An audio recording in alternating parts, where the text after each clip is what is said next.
इस वीडियो में आप जानेंगे आईपीसी की धारा 304, 304 ए और 304 बी के बीच अंतर।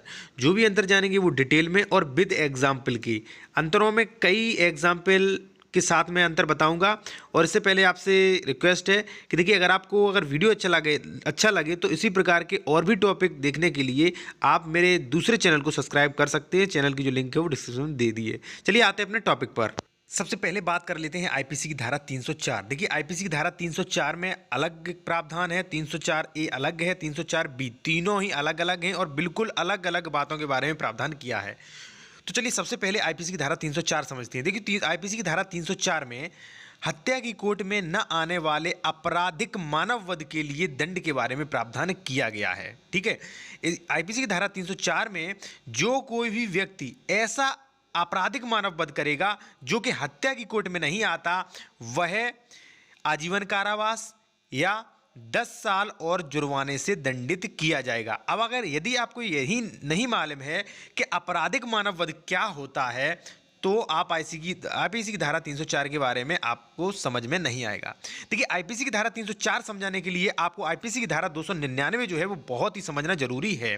देखिए, जिस तरह हत्या को आईपीसी की धारा 300 में बताया गया है कि कौन कौन सी कंडीशन में कब हत्या कहलाई जाएगी, और आईपीसी की धारा 302 में दंड का प्रावधान किया है, उसी प्रकार आईपीसी की धारा 299 में आपराधिक मानव वध कब कहलाएगा, किन परिस्थितियों में कहलाएगा, वो बताया गया है। और आईपीसी की धारा 304 में आपराधिक मानव वध के लिए दंड के बारे में प्रावधान किया है। तो चलिए जानते हैं आपराधिक मानव वध कब कहलाएगा। आईपीसी धारा 299 के अनुसार आपराधिक मानव वध तब कहलाता है जब कोई व्यक्ति अचानक प्रकोप में आके, ध्यान रहे यहां पर लिखा है अचानक प्रकोप में आकर, यानी कि पहले से कोई भी उसकी रणनीति नहीं है, पहले से कोई भी उसका प्लान नहीं है, अचानक उसे क्रोध आया, अचानक प्रकोप में आके उसने किसी व्यक्ति को शारीरिक चोट पहुंचाई जिससे उस व्यक्ति की मृत्यु हो जाती है, तो वह मामला आपराधिक मानव वध के अंतर्गत आएगा।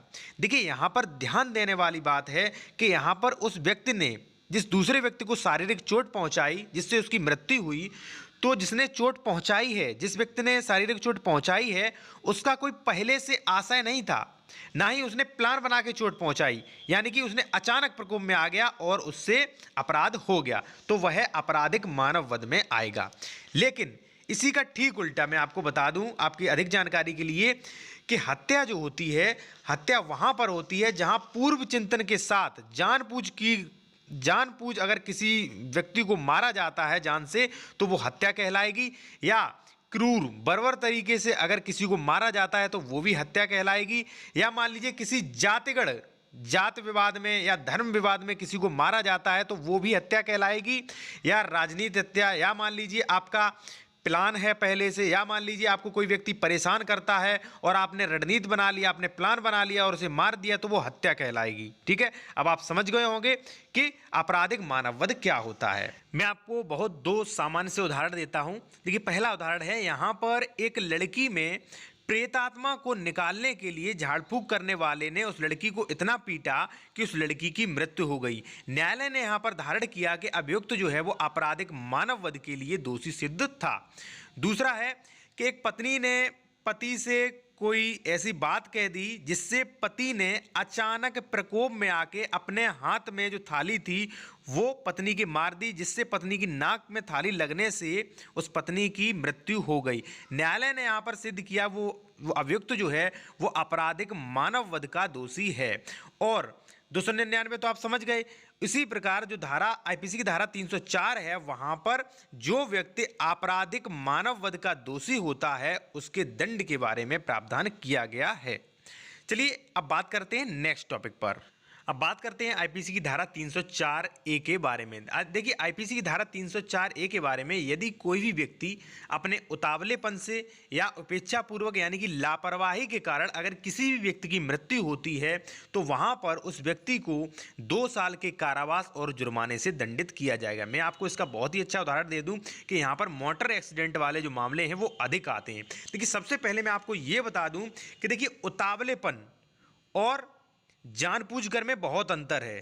ये जो आपको फर्क है पता चल जाएगा।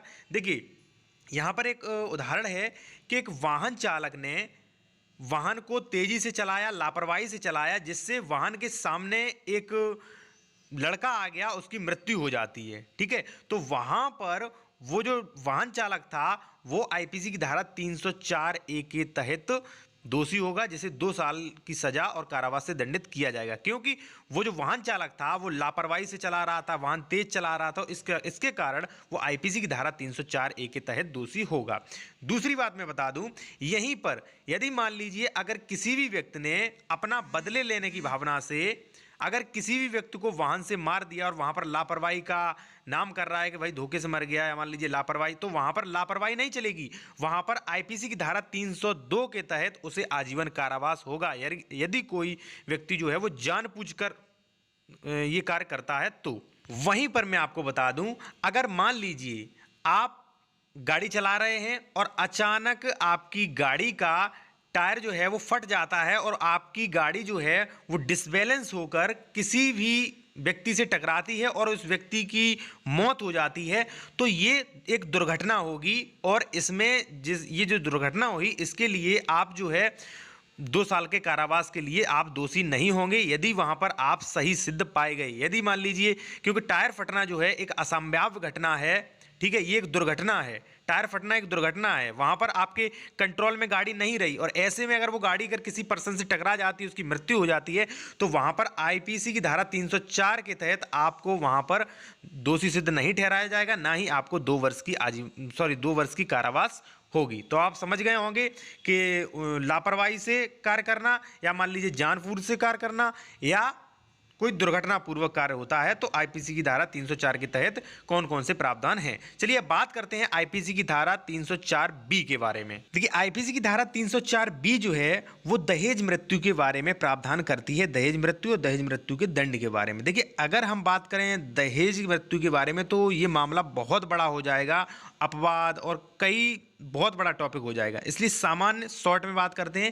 देखिए, आईपीसी की धारा 304 बी के अनुसार जहां पर कोई भी स्त्री अपने विवाह के 7 वर्ष के भीतर उसकी मृत्यु हो जाती है, यानी कि प्राकृतिक तरीके से नहीं, अप्राकृतिक तरीके से, ऐसा नहीं कि 7 वर्ष के भीतर उसकी मान लीजिए बीमारी के कारण डेथ हो गई तो उसे दहेज मृत्यु बोलेंगे, नहीं, ऐसा नहीं है बिल्कुल। अगर उसकी अप्राकृतिक तरीके से मृत्यु हो जाती है तो ऐसा समझा जाता है कि उस जिसकी मृत्यु हुई विवाहिता की, उसके मृत्यु के पहले पति या पति के नातेदार द्वारा उसकी दहेज से मांग की गई, उसे प्रताड़ित किया गया, उसके साथ क्रूरता की गई, इसलिए उसने आत्महत्या या मान लीजिए उसकी जो है हत्या कर दी गई है। ठीक है, तो दहेज मृत्यु में अब बात करें दंड का प्रावधान, तो जो भी व्यक्ति दहेज मृत्यु करेगा तो उसे 7 वर्ष से कम की सजा नहीं होगी, किंतु वो सजा जो है आजीवन कारावास तक की हो सकती। ध्यान रहे, 7 वर्षों से कम की नहीं होगी और आजीवन कारावास तक हो सकती है। लेकिन दहेज मृत्यु का टॉपिक यहीं खत्म नहीं होता। दहेज मृत्यु में अन्य कई शर्तें, अन्य कई अपवाद हैं। जैसे मान लीजिए दहेज मृत्यु हो जाती है तो वहां पर आपको ये भी दिखाना पड़ेगा, ये भी सबूत देना पड़ेगा कि मृत्यु से पहले उसके पति या उसके नातेदार जो है उस पर क्रूरता की गई थी, इसका भी प्रूफ देना पड़ेगा। प्रूफ क्या मतलब, जैसे मान लीजिए क्रूरता अगर की गई होगी तो पहले FIR, शिकायत या कोई केस चल रहे होंगे, तो ये भी आपको सिद्ध करना पड़ता है। ठीक है, और कई अपवाद भी हैं। तो दोस्तों, अगर आपको वीडियो अच्छा लगा तो लाइक करें और यदि आपको किसी भी टॉपिक पर वीडियो चाहिए तो आप कमेंट में अवश्य पूछें।